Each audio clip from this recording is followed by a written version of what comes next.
अरे बच्चों, स्वागत है आप लोग का हमारे चैनल एसजी ड्रीम स्टडी पे। बच्चों, आज हम देखेंगे कक्षा 10वीं सामाजिक विज्ञान के आपके संपूर्ण किताब से महत्वपूर्ण बहुविकल्पी प्रश्न। यानी कि अगर आपको जो 20 नंबर का बहुविकल्पी प्रश्न पूछा जाता है आपके बोर्ड एग्जाम में, अगर आप ये पूरी क्लास देख लेते हैं तो आपको बहुविकल्पी प्रश्न में 1% की भी दिक्कत नहीं होगी। इसमें आपको लगभग 45 से 50 बहुविकल्पी प्रश्न बताए जाएंगे जो कि आपके प्रीवियस ईयर में लगातार पूछे गए हैं।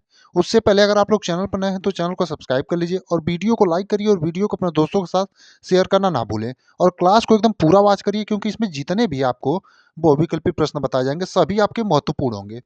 तो पहला प्रश्न है, फ्रांस की क्रांति कब हुई? यानी आपकी जो फ्रांस की क्रांति है वो कब हुई थी? 1789 ईस्वी। दूसरा ऑप्शन दिया है 1787 ईस्वी।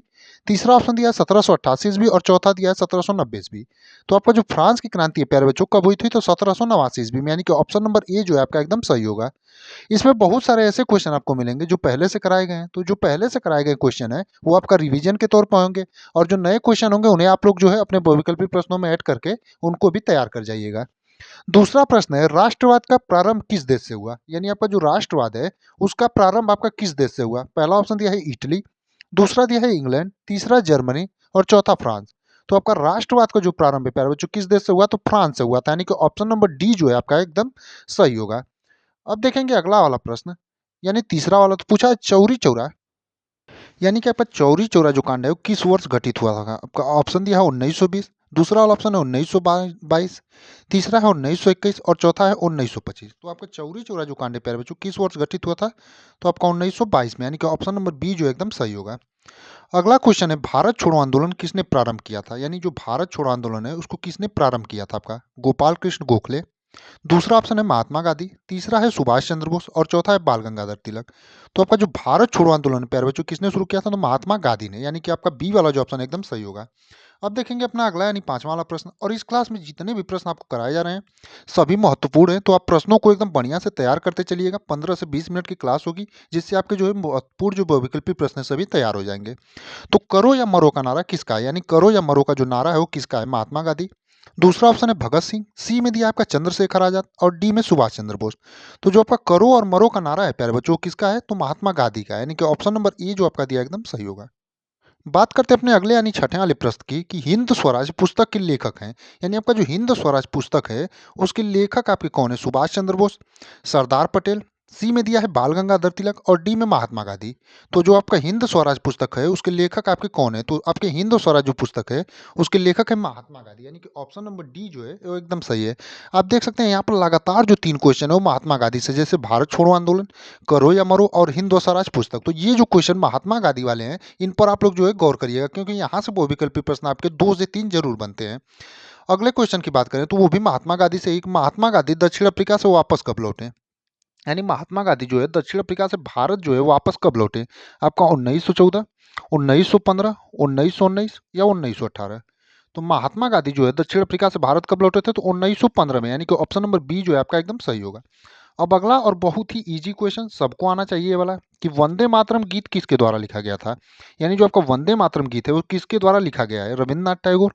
बी वाला ऑप्शन दिया है महात्मा गांधी, सी में दिया है बंकिम चंद्र चटर्जी, डी में दिया है अविंद्रनाथ टैगोर द्वारा। तो आपका जो सही उत्तर होगा, वंदे मातरम गीत किसके द्वारा लिखा गया है? तो बंकिम चंद्र चट्टोपाध्याय द्वारा। यानी कि आपका ऑप्शन नंबर सी जो एकदम सही होगा। अगला प्रश्न है, संयुक्त राष्ट्र संघ का मुख्यालय कहाँ पर स्थित है? यानी आपका जो संयुक्त राष्ट्र संघ है उसका मुख्यालय कहाँ पर स्थित है? वाशिंगटन, बी में दिया है जिनेवा, सी में न्यूयॉर्क और डी में ऑस्ट्रिया। तो आपका जो संयुक्त राष्ट्र संघ का मुख्यालय है प्यारे बच्चों कहाँ पर स्थित है? तो न्यूयॉर्क में स्थित है। यानी कि आपका ऑप्शन नंबर सी एकदम सही होगा। अगला यानी 10वां वाला प्रश्न है, संयुक्त राष्ट्र संघ की स्थापना कब हुई? यानी आपका जो संयुक्त राष्ट्र संघ है इसकी स्थापना कब हुई थी? आपका 1947, बी में दिया है 1942, सी में दिया है 1945 और डी में 1920। तो आपका जो संयुक्त राष्ट्र संघ है इसकी स्थापना कब हुई थी प्यारे बच्चों? तो आपका 1945 में। यानी कि ऑप्शन नंबर सी जो है आपका एकदम सही होगा। यानी कि संयुक्त राष्ट्र संघ की स्थापना कब हुई थी? तो 1945 में। और जितने भी क्वेश्चन इस क्लास में आपको कराए जा रहे हैं सभी एकदम महत्वपूर्ण प्रश्न है, तो आप सभी प्रश्नों को एकदम गौर से देखिएगा क्योंकि रिवीजन क्लास भी आपका, क्योंकि एक बहुत सारे ऐसे क्वेश्चन होंगे जो आपको पहले भी कराए गए हैं और कुछ नए भी क्वेश्चन ऐड किए गए हैं। तो सभी प्रश्नों को आप लोग एकदम ध्यान से देखिएगा क्योंकि यहाँ से 20 नंबर के आपके बहुविकल्पी प्रश्न बनते हैं। तो प्रथम विश्व युद्ध प्रारंभ हुआ था, यानी आपका जो प्रथम विश्व युद्ध है वो कब प्रारंभ हुआ था? 1919 में, बी में दिया है 1942 ईस्वी में, सी में दिया है 1939 में और डी में 1914 में। तो आपका जो प्रथम विश्व युद्ध है वो कब प्रारंभ हुआ था? तो आपका 1914 में। यानी कि ऑप्शन नंबर डी जो है एकदम सही होगा। अगला यानी 12वां प्रश्न है, महामंदी का प्रारंभ किस वर्ष हुआ? यानी जो आपका महामंदी है उसका प्रारंभ किस वर्ष हुआ था? आपको 1924 में, बी में दिया है 1929, सी में 1934 और डी में 1919। यानी महामंदी का जो है प्रारंभ किस वर्ष हुआ था प्यारे बच्चों आपका? तो आपका महामंदी जो है उसका प्रारंभ किस वर्ष हुआ था? तो आपका 1924, 1929, 1934 या फिर 1919। तो आपका जो महामंदी है प्यारे बच्चों उसका प्रारंभ कब हुआ था? तो 1929 में, यानी कि ऑप्शन नंबर बी जो आपका दिया एकदम सही होगा। अगला प्रश्न देखेंगे 13वां वाला, भूमि एक संसाधन है डैश, आपका खाली स्थान है, पूछा है भूमि कैसा संसाधन है? आपका प्राकृतिक। दूसरा ऑप्शन है मानव निर्मित, सी में सौर ऊर्जा से निर्मित और डी में इनमें से कोई नहीं। तो भूमि जो है आपका एक कैसा संसाधन है? तो आपका प्राकृतिक संसाधन है, यानी कि ऑप्शन नंबर ए जो है प्यारे बच्चों एकदम सही होगा। अगला है निम्नलिखित में से मिट्टी का प्रकार नहीं है, यानी इनमें से आपका जो है कौन सा मिट्टी का प्रकार नहीं है? ए में दिया है काली, बी में पीली, सी में लेटेराइट और डी में सीमेंट। तो जो आपका डी वाला ऑप्शन है यानी सीमेंट जो है मिट्टी का प्रकार नहीं होता है, और काली और पीली और जो लेटेराइट है आपके मिट्टी के प्रकार होते हैं। अगला वाला क्वेश्चन है, पर्वतों पर मृदा अपरदन का साधन है, यानी जो पर्वत होते हैं वहां पर मृदा अपरदन का साधन क्या है? आपका पवन है, बी वाला ऑप्शन है जल, सी में है हिमनद और डी में पशुचारण। तो जो आपका पर्वतों पर मृदा अपरदन का साधन होता है प्यारे बच्चों क्या होता है? तो आपका हिमनद होता है, यानी कि ऑप्शन नंबर सी जो है एकदम सही होगा। यानी पर्वतों पर जो मृदा अपरदन का साधन होता है हिमनद होता है। अगला देखेंगे निम्नलिखित में से किस राज्य में सीढ़ीदार खेती की जाती है? यानी इन चारों राज्यों में से जो आपको ऑप्शन दिया है इसमें से किस में जो है सीढ़ीदार खेती की जाती है? पंजाब में, बी में उत्तर प्रदेश, सी में हरियाणा और डी में उत्तराखंड। तो आपका निम्नलिखित में से किस राज्य में जो है सीढ़ीदार खेती की जाती है? तो आपका उत्तराखंड में, यानी कि ऑप्शन नंबर डी जो है एकदम सही होगा। यानी उत्तराखंड में जो है आपका सीढ़ीदार खेती की जाती है। अगला देखिए 17 नंबर का प्रश्न कि निम्न में से कौन सा संसाधन पुनः चक्रीय है? यानी इनमें से कौन सा आपका संसाधन है जो पुनः चक्रीय है? आपका पशुधन, बी में है पवन ऊर्जा, सी में है लोहा और डी में ज्वारी ऊर्जा। तो आपका निम्न में से कौन सा संसाधन जो है वो पुनः चक्रीय है?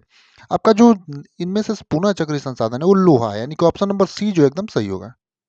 अगला यानी 18वां प्रश्न है, निम्नलिखित में से कौन सा एक संभावित संसाधन है? यानी इनमें से आपका जो है कौन सा एक संभावित संसाधन है? और प्यारे बच्चों इसको बताने से पहले आपसे कह दें कि इसमें जितने भी क्वेश्चन इस क्लास में बताए जाएंगे आपको, सभी क्वेश्चन आपके बोर्ड एग्जाम 2025 के दृष्टिकोण से बहुत ही ज़्यादा महत्वपूर्ण है। तो आप सभी प्रश्नों को एकदम ध्यान से देखिएगा। एक आध प्रश्न ऐसे होंगे जो आपको 2 बार लिखे मिलेंगे, क्योंकि रिपीटेटेड हो गए हैं, लिखने में थोड़ा मोड़ा एक आध 2 बार हो गए हैं। तो आप लोग उन प्रश्नों पर ज़्यादा गौर मत करिएगा, क्योंकि 2-3 बार एक आध प्रश्न लिखे गए होंगे। तो आपको जितने भी प्रश्न जेन्युइन मिलेंगे और सभी इंपॉर्टेंट प्रश्न है, तो सभी प्रश्नों को आप बढ़िया से तैयार करिएगा, क्योंकि ये सभी प्रश्न आपके बोर्ड एग्जाम में जो है पूछे जाएंगे। तो निम्नलिखित में से कौन सा एक संभावित संसाधन है? यानी कि इनमें से आपका जो है कौन सा एक संभावित संसाधन है? कोयला, बी में दिया है पेट्रोलियम, सी में बॉक्साइट और डी में पवन ऊर्जा। तो आपका इनमें से कौन सा संभावित संसाधन है?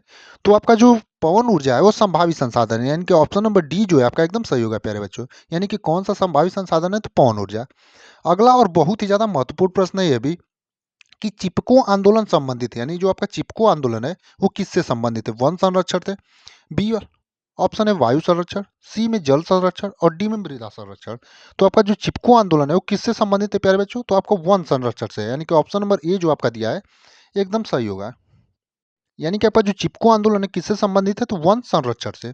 अगला देखेंगे यानी 20वां वाला प्रश्न कि राष्ट्रीय सुंदरवन राष्ट्रीय पार्क किस राज्य में स्थित है? यानी आपका जो सुंदरवन राष्ट्रीय पार्क है वो किस राज्य में स्थित है? असम में, बी वाला ऑप्शन है उड़ीसा, सी में मध्य प्रदेश और डी में पश्चिम बंगाल। तो आपका सुंदरवन राष्ट्रीय पार्क जो है वो किस राज्य में स्थित है प्यारे बच्चों? तो आपका पश्चिम बंगाल में, यानी कि ऑप्शन नंबर डी जो आपका दिया एकदम सही होगा। अगला देखेंगे कि टिहरी बांध परियोजना किस राज्य में स्थित है, और ये भी आपका बहुत ही महत्वपूर्ण प्रश्न है कि टिहरी बांध परियोजना जो है किस राज्य में स्थित है? आपका ऑप्शन दिया है उत्तराखंड, बी में दिया है मध्य प्रदेश, सी में गुजरात और डी में पंजाब। तो आपका जो टिहरी बांध परियोजना है वो किस राज्य में स्थित है? तो आपका उत्तराखंड में, यानी कि ऑप्शन नंबर ए जो दिया है प्यारे बच्चों एकदम सही होगा। यानी कि टिहरी बांध जो परियोजना है किस राज्य में स्थित है? तो आपका उत्तराखंड में। अगला वाला प्रश्न है निम्नलिखित में से उत्पादन का साधन है, यानी इनमें से आपका जो है उत्पादन का साधन कौन सा है? लाभ है, बी में दिया है पूंजी, सी में सेवाएं और डी में इनमें से कोई नहीं। तो आपका निम्नलिखित में से उत्पादन का साधन कौन सा है? तो उत्पादन का जो आपका साधन है प्यारे बच्चों वो बी वाला ऑप्शन है, यानी कि पूंजी है। यानी कि निम्नलिखित में से आपका उत्पादन का साधन कौन सा है? तो पूंजी है। अगला देखेंगे 24वां वाला प्रश्न, निम्न में से अजीव संसाधन है, यानी इनमें से आपका जो है अजीव संसाधन कौन सा है? चट्टाने, बी में दिया है पशु, सी में दिया है पौधे और डी में मछलियाँ।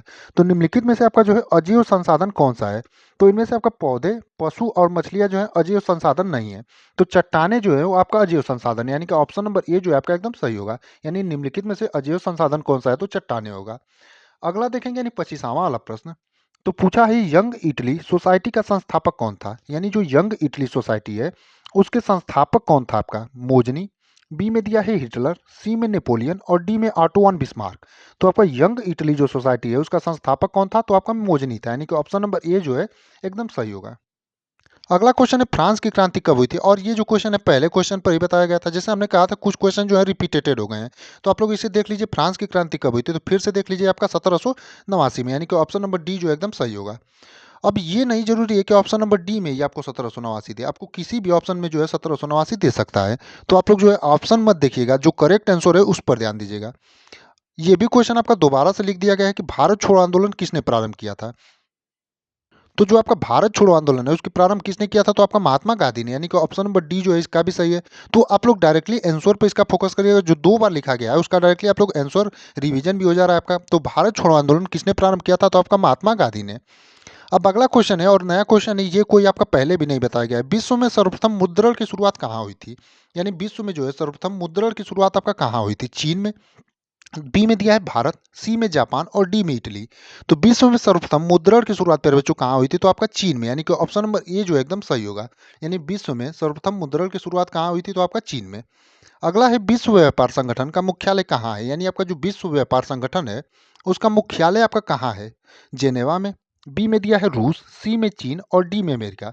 तो विश्व व्यापार जो संगठन है आपका उसका मुख्यालय कहाँ है प्यारे बच्चों, तो आपका जेनेवा में, यानी कि ऑप्शन नंबर ए जो एकदम सही होगा। यानी विश्व व्यापार संगठन का मुख्यालय कहाँ है, तो जेनेवा में। अगला है राष्ट्रवाद का उदय किस देश से हुआ, तो ये भी जो है बताया गया है। तो आपका राष्ट्रवाद का उदय सर्वप्रथम फ्रांस से हुआ था।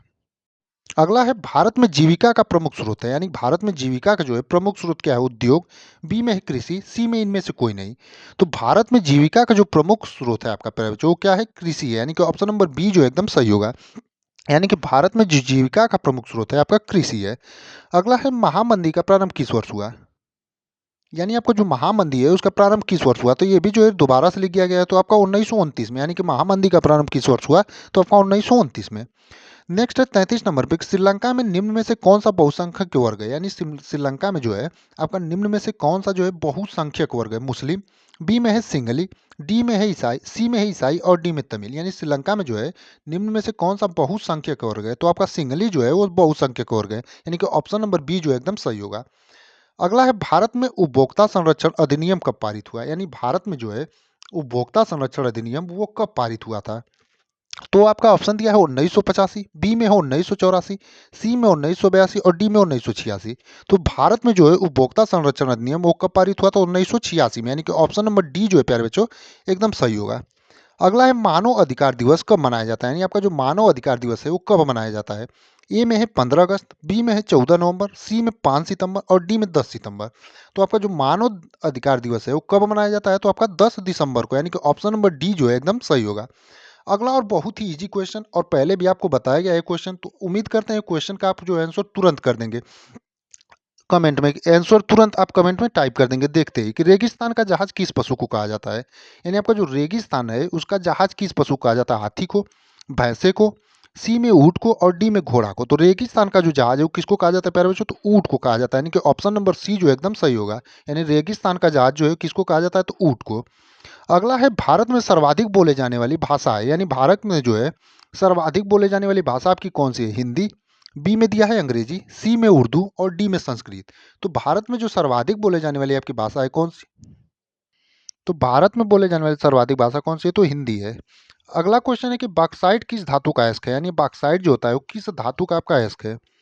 ए में दिया है जस्ता का, बी में एल्युमिनियम का, सी में सीसा का और डी में तांबा का। यानी कि जो आपका बॉक्साइट है वो किस धातु का अयस्क होता है, जस्ता का, एल्युमिनियम का, सीसा का या तांबा का। तो जो आपका बॉक्साइट होता है वो किस धातु का अयस्क होता है, तो एल्युमिनियम का। यानी कि ऑप्शन नंबर बी जो आपका दिया एकदम सही होगा। यानी कि बॉक्साइट जो होता है किस धातु का अयस्क होता है, तो एल्युमिनियम का। अब देखेंगे अगला वाला प्रश्न, यानी 39 नंबर का, विश्व का सबसे अधिक जनसंख्या वाला देश कौन सा है, यानी कि विश्व का जो है सबसे अधिक जनसंख्या वाला देश कौन सा है, भारत, बी में दिया है चीन, सी में रूस और डी में यूक्रेन। अगर आप लोग जैसे हमने पहले से ही कुछ क्वेश्चन के टिक मारे हैं तो ये देखकर आप लोग कंफ्यूज मत होइएगा, वही आपका सही उत्तर है, क्योंकि आपको गलत नहीं बताया जा रहा है इसलिए पहले से ही टिक मारा गया है। तो आप लोग ये मत सोचिएगा कि पहले से क्यों टिक मारा गया है, जो टिक मारा गया है वही आपका सही उत्तर है। तो विश्व का सबसे अधिक जनसंख्या वाला देश कौन सा है, तो भारत है, यानी कि भारत जो आपका होगा सही उत्तर होगा। अगला प्रश्न है प्रथम विश्व युद्ध कब प्रारंभ हुआ, यानी जो प्रथम विश्व युद्ध है वो कब प्रारंभ हुआ था। तो प्रथम विश्व युद्ध जो है आपका कब प्रारंभ हुआ था, 1919 में, बी में है 1942, सी में है 1939 और डी में 1914। तो जो आपका प्रथम विश्व युद्ध है वो कब प्रारंभ हुआ था, तो 1914 में, यानी कि ऑप्शन नंबर डी जो है एकदम सही होगा, यानी प्रथम विश्व युद्ध कब प्रारंभ हुआ था, तो आपका 1914 में। अगला क्वेश्चन है और बहुत ही ज्यादा महत्वपूर्ण प्रश्न, असहयोग आंदोलन का मुख्य कारण क्या था, यानी जो आपका असहयोग आंदोलन है उसका मुख्य कारण क्या था। रॉलेट एक्ट, बी में है प्रथम विश्व युद्ध, सी में है खिलाफत आंदोलन और डी में है इनमें से कोई नहीं। तो जो आपका असहयोग आंदोलन है उसका प्रमुख कारण क्या था, तो आपका खिलाफत आंदोलन था, यानी कि ऑप्शन नंबर सी जो एकदम सही होगा। अगला वाला क्वेश्चन है नेपोलियन की पराजय कब हुई, यानी जो नेपोलियन आपका है उसकी पराजय कब हुई, 1814, बी में दिया है 1815, सी में 1816 और डी में 1817। तो नेपोलियन की जो पराजय है वो कब हुई थी, तो आपका 1815 में हुई थी, यानी कि ऑप्शन नंबर बी जो है आपका एकदम सही होगा प्यारे बच्चों। यानी नेपोलियन की पराजय कब हुई थी, तो 1815 में। अगला है जर्मनी के एकीकरण में मुख्य भूमिका है, यानी जर्मनी के एकीकरण में जो है किसकी मुख्य भूमिका रही है, आपका हिटलर की, बी में दिया है नेपोलियन, डी में ऑटो वन बिस्मार्क और डी में इनमें से कोई नहीं। तो जर्मनी के जो एकीकरण में मुख्य भूमिका किसकी रही थी, तो आपका ऑटो वन बिस्मार्क की, यानी कि ऑप्शन नंबर सी जो है आपका एकदम सही होगा। अगला और ये क्वेश्चन जो है दोबारा आ गया कि हिंद स्वराज पुस्तक के लेखक हैं। तो आपको पहले ये बताया गया था, लगभग शुरू में ये प्रश्न था कि महात्मा गांधी थे, यानी हिंद स्वराज जो पुस्तक है उसके लेखक कौन है, तो महात्मा गांधी।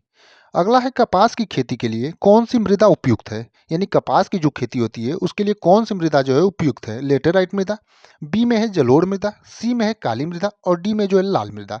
तो जब कपास की खेती होती है उसके लिए कौन सी मृदा उपयुक्त है, तो आपका काली मृदा, यानी कि ऑप्शन नंबर सी जो है प्यारे बच्चों एकदम सही होगा। अगला प्रश्न है इनमें से कौन सी रबी फसल है, यानी इनमें से आपका जो है कौन सी रबी फसल है, मोटे अनाज, बी में है कपास, सी में चावल और डी में चना। तो आपका इनमें से कौन सी रबी फसल है, तो आपका जो है चना जो है काला चना वो आपका रबी फसल होगी। बात करते हैं अपने अगले यानी 47वें नंबर प्रश्न की, निम्नलिखित में से कौन सा संघीय सूची का विषय है, यानी इनमें से आपका जो है कौन सा संघीय सूची का विषय है, कृषि, बी में शिक्षा, सी में रक्षा और डी में व्यापार। तो आपका संघीय सूची का जो विषय है वो आपका रक्षा है, यानी कि ऑप्शन नंबर सी जो है प्यारे बच्चों, तो आपका जो रक्षा है वो संघीय सूची का विषय है। अगला है अंकलेश्वर किसके उत्पादन के लिए प्रसिद्ध है, यानी आपका जो अंकलेश्वर है वो किसके उत्पादन के लिए प्रसिद्ध है, यूरेनियम, बी में दिया है जस्ता, सी में तांबा और डी में पेट्रोलियम। तो आपका अंकलेश्वर जो किसके उत्पादन के लिए प्रसिद्ध है, तो आपका पेट्रोलियम के लिए, यानी कि ऑप्शन नंबर डी जो है एकदम सही होगा। अगला है चिपको आंदोलन किससे संबंधित, तो ये भी कराया गया है वन संरक्षण से। अंतिम और 50वां प्रश्न, सलाल बांध किस नदी पर बना है, यानी आपका जो सलाल बांध है किस नदी पर बना है, तो आपका चिनाब नदी पर, यानी कि ऑप्शन नंबर ए जो है एकदम सही होगा। तो बाकी आप इन सभी प्रश्नों को एकदम बढ़िया से तैयार करिएगा और आपके जो 20 नंबर के बहुविकल्पी प्रश्न आते हैं आपके बोर्ड एग्जाम में जो है यहाँ से जरूर बहुत सारे प्रश्न देखने को मिलेंगे। तो आप लोग जो इन प्रश्नों को एकदम बढ़िया से तैयार करिए।